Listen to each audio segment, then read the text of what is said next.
Hoje a gente está aqui para falar de um assunto bem polêmico e está impactando a maioria dos profissionais do comércio exterior hoje.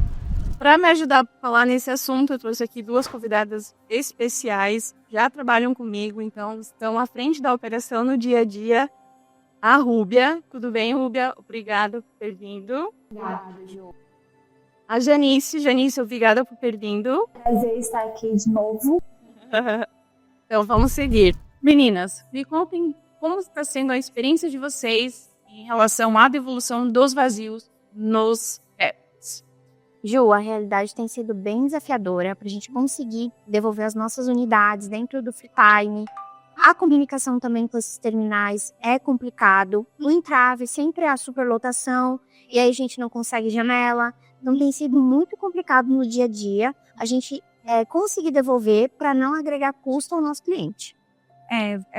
Além, né, de falta de retorno por parte do armador para designar algum outro terminal de devolução, temos processos também, acontece de cair em canal vermelho, então acaba atrasando a devolução e tudo mais, nosso free time já está estourando e não conseguimos retorno. Se você tentar ligar também, eles não atendem, então, principalmente com o armador, a comunicação é quase impossível.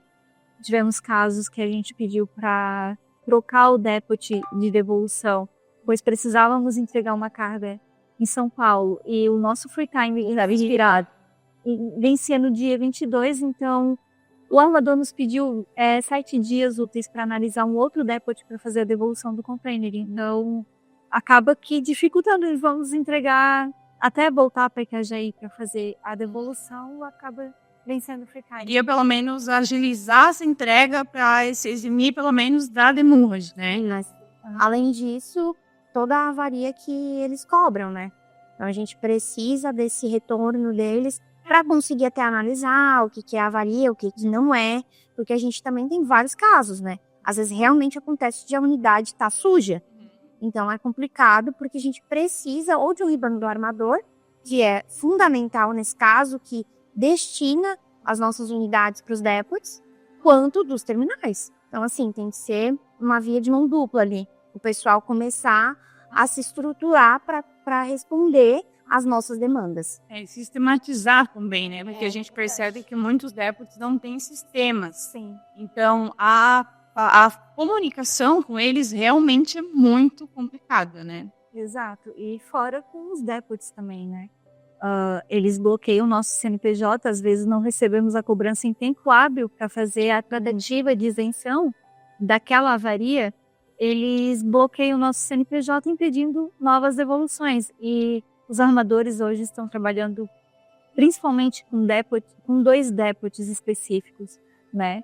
Então, acabo que superlotando esse depot, às vezes falta janela disponível, ou se a gente precisa de uma janela especial para fazer essa devolução, eles cobram por isso. Então, tudo isso vai impactando, né, no final da operação. Tudo isso vai impactando em mais custo para o cliente. Vai agregando mais custo e acaba, às vezes, inviabilizando a operação, né? Exato. Tu imagina hoje a Froy ser 1% dos importadores de região, né, da região toda do Vale do Itajaí. E o sistema viabiliza muito essa mão de obra. E o depot precisaria de muitos funcionários para conseguir atender todos os importadores.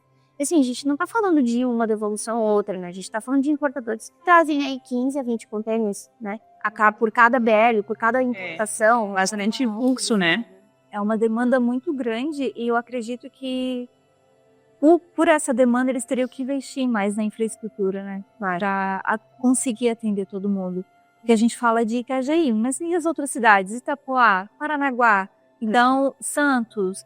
Então é uma rede muito ampla onde o comércio exterior ele atende, né? E fora as outras cidades também, estágios que tem empresas de comércio exterior e talvez fica à mercê, né? Mas eu penso assim, essa realidade não é só nossa, a Froy Leite, não. Essa realidade eu acho que é um âmbito geral. Tá todo mundo passando nesse mesmo perrengues, problemas. Então, até o nosso microfone ficar em aberto aí para se alguém quiser se posicionar.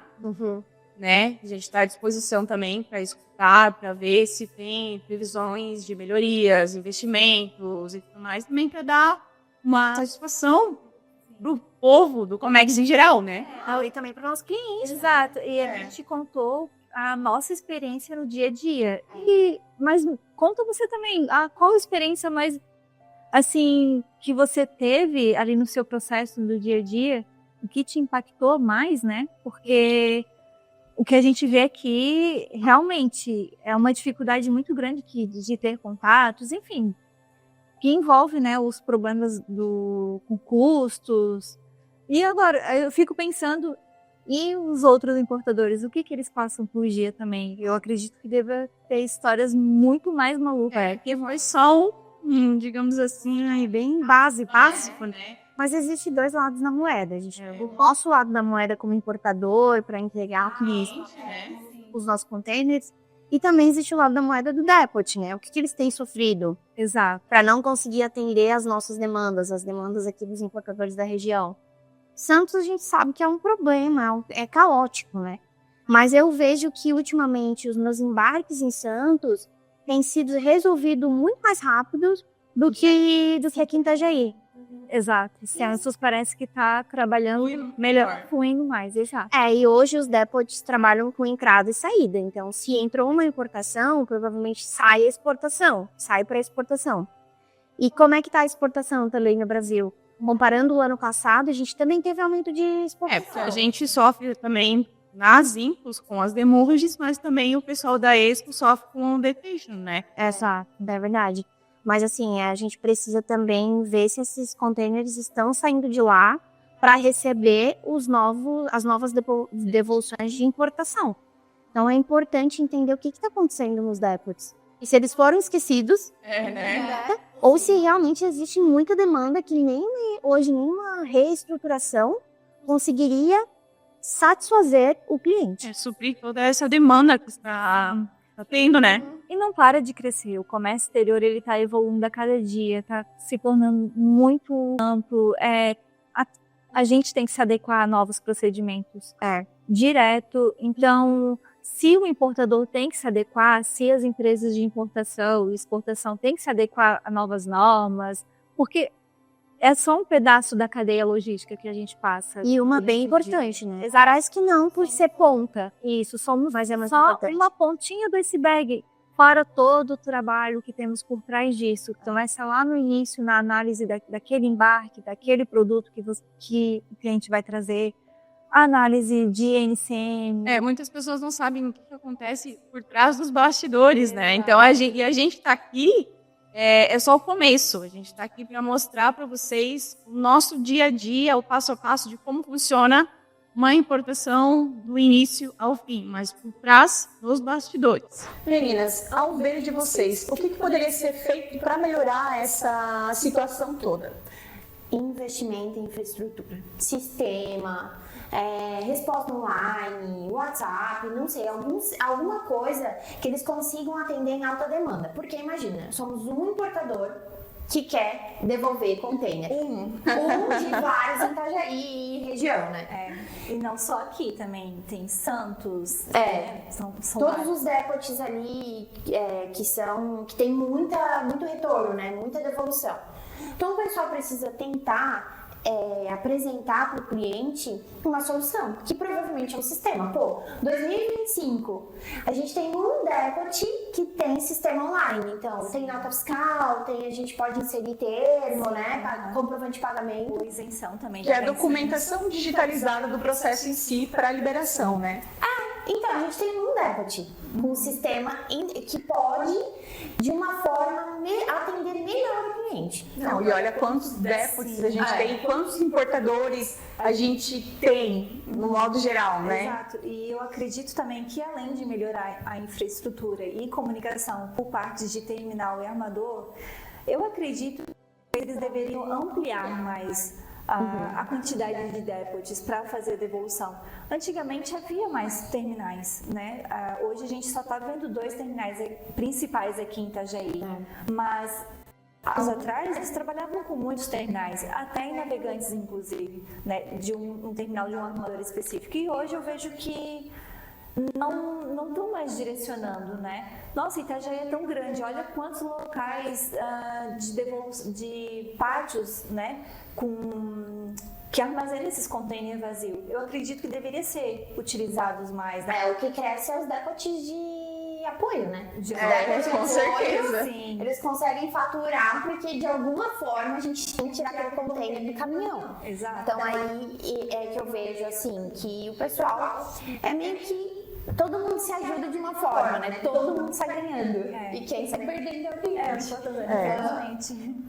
Na verdade é uma dor que a gente está passando hoje, mas que engloba em geral todo o pessoal do Comex em si, porque não é só a Freud Trade que está passando por isso, e sim todos, né? Que dependem desses armadores, dependem dos dépots para devolver. Então fica aqui nosso desabafo, digamos assim, né? O que a gente está sofrendo, o que a gente está passando com isso. É verdade. Todo dia é uma luta diária, todo dia é um problema diferente que você tem que resolver. E tudo a gente tenta resolver o máximo possível entre nós para não recair sobre o importador, né? Algum custo a mais, a gente briga, a gente tenta amenizar. Em últimos casos, quando realmente não conseguimos e tentamos de tudo, infelizmente a gente tem que repassar esse custo e muitas das vezes o importador ele não fica satisfeito, né? Pois ele está esperando por algo e no final ele, além de receber a mercadoria, ele pode ter algum entrave, uma demora. Com certeza a gente não fica satisfeito, por quê? Porque todos esses custos extras que a gente tem viabiliza totalmente a operação, né? Sim, no final impacta, né? Isso quem acaba pagando sempre o preço é o cliente final. Né? Sim. A falta de comunicação vai englobar agora nessas perguntas que eu vou fazer para vocês. Como está sendo a comunicação com esses dépots? Em relação a e-mail, a telefone, a sistema, como que está sendo feito isso? Olha, eu acho que está ali uma competição entre o armador e o depot, né? Quem responde, quem demora mais para responder e quem atende o telefone, porque hoje está complicada a comunicação com eles, CNPJ bloqueado, não tem janela, e assim, parece que não é tratado como prioridade, porque se a gente está solicitando algum serviço via e-mail ou dúvida ou pedir uma ajuda, é porque é urgente. Sempre já chega lá na ponta, já é super urgente, né? Então essa comunicação tem sido muito ruim e daria muito para melhorar, né? Exato, e juntando a falta de comunicação até por e-mails, porque eles demoram para responder, ou por ligação que eles não atendem, e também por junta também com a falta de um sistema simplificado, né? Que una essas coisas, para você ter o seu suporte ali, né? Só acessa o site, vê o que tem pendência, já gera, já paga e já é feita uma baixa automática, né? De alguma pendência que você tem que pagar. Mas isso acaba sendo impossível, pois hoje, mesmo que você tenha uma pendência, você faz o pagamento, você depende deles para fazer essa baixa de pagamento. Muito manual, né? Exato. Se você está com o seu CNPJ bloqueado, você precisa devolver uma unidade, hoje, você pagando essa unidade, pagando essa pendência hoje, eles não vão desbloquear hoje o seu CNPJ. Você tem que brigar, enviar 1000 e-mails. Então, se tivesse um sistema simplificado, onde você colocasse o comprovante e já desse essa baixa manual, né? Automática, na verdade, exato. né? Isso, Tirando o horário de atendimento do pessoal, né? Até 5 horas. Até 5 horas. 5, né? Sim, até 5 horas. Aí, normalmente, na BR, ou esses depots de devolução. Como que é a infraestrutura desses depots? Eu ia até perguntar para vocês. Sim. É perto daqui? Como que é a chegada lá? Dependendo. Trânsito, não pega? Muito trânsito, né? Itajaí mesmo, tá? Navegantes. Mas assim, depende também de como que é a descarga no cliente. Então, depende como o cliente descarregou, quanto tempo levou, como que essa unidade, o motorista conseguiu seguir viagem conforme previsto. Então, tem tanta coisa que pode mudar no trajeto dessa devolução. E, por exemplo, no final do dia, é impossível conseguir resolver alguma coisa com eles. Então, aí vai para a depot de apoio. Eles têm contato via WhatsApp que consiga ser mais ágil? Olha, Resolução de problemas? até hoje eu não consegui contato com ninguém dos deputies pelo WhatsApp, somente por ligação, por e-mail, né? A gente já sabe que demora. Muito para responder um simples e-mail, até para você solicitar quais as pendências que tem no seu CNPJ, ele já leva em torno de um dia já para te responder as pendências. Então, É verdade. mas pelo WhatsApp não conseguimos contato. Então, quando não tem janela disponível, mesmo a gente não consegue devolver, tem que baixar em terminal secundário. Sim. Isso gera mais custos ainda para o portador, para o cliente e assim vai agregando no custo total da operação. Porque como a gente precisa devolver, a gente fica à mercê desse pessoal, né? Se tem uma avaria que a gente não concorda, mesmo assim a gente tem que pagar para conseguir devolver as outras unidades, porque impacta em todos os nossos clientes, em todos os processos, né? Então, a gente vê casos ali que a gente tem prazos para devolver o container, devolver dentro do free time. Às vezes, por superlotação do terminal, ele disponibiliza uma janela daqui 10 dias. Vamos tomar, por exemplo, se você briga um pouco, eles dizem, a gente pode antecipar essa tua devolução, baixando eu acredito que seja em algum espaço que eles mantêm lá, que talvez eles chamam de barrão ou algo assim. Eles querem cobrar mais uma taxa para antecipar essa tua devolução, senão você vai ter que aguardar 10 dias, conforme o prazo estipulado pela tabela deles, a agenda deles, enfim, talvez por superlotação. Então é algo que eu já acho um absurdo isso, né? Além de a transportadora ser obrigada a baixar um container no terminal parceiro da própria transportadora, né? E pagar por essa estadia, porque o container não pode ficar em cima do caminhão do motorista. às vezes o motorista precisa seguir viagem para outros carregamentos, Ele não tem escolha. Ou baixa, né? E a gente é obrigado a pagar. E quando gera uma cobrança de demurragem, especificamente por não ter janelas nos depots, como que é feita essa tratativa com o armador para isenção? Inicialmente, isentar? depende, né? Inicialmente a gente abre um dispute com o armador, falando que realmente não tinha janela para a gente devolver a unidade dentro do free time e que não foi um problema nosso, né? Que foi um problema de recebimento do terminal. Então, se o armador ele faz um acordo comercial com o depot e o depot não tem janela, ele não pode responsabilizar sempre o importador. Então, ele tem que abrir uma outra forma de conseguir atender o cliente ou então tem que isentar. E por isso, e por essa análise também do dispute, que pode ocorrer e levar dias, né? A gente ainda tem que apresentar provas. O armador sempre pede, a gente quer os e-mails trocados com a transportadora e o terminal, eles informando que realmente não tinha janela disponível. Hoje essa é a melhor forma, né, de a gente isentar demurragem. Sim. Mas eu vejo assim que funciona bem, só realmente quando não tem provas. Exato. Aí a gente não consegue isentar essa demurragem. Mas senão a gente, né, isso aí eu acho que tem sido, assim, um dos pequenos problemas, assim, a ponta do iceberg. A devolução do container não deveria ser um ponto mais difícil de operação, e sim o mais fácil para agilizar no modo geral. Mas não é isso que vem ocorrendo, né? Eu acho que a gente precisa de mais atenção nisso, porque como a gente já citou, não é só a gente está fazendo um pequeno desabafo aqui entre colegas, mas eu acho que está afetando a maioria do profissional do Comex. Sim. Se você já passou por um sufoco igual a esses que a gente comentou aqui, em forma de desabafo entre colegas, por favor, mande a sua história pra gente. Muito obrigada. Fica claro que o setor precisa de mais clareza e agilidade. E que talvez falte um empurrãozinho entre os armadores e depots para fazer o seu trabalho. Assim, todo mundo viveria feliz para sempre.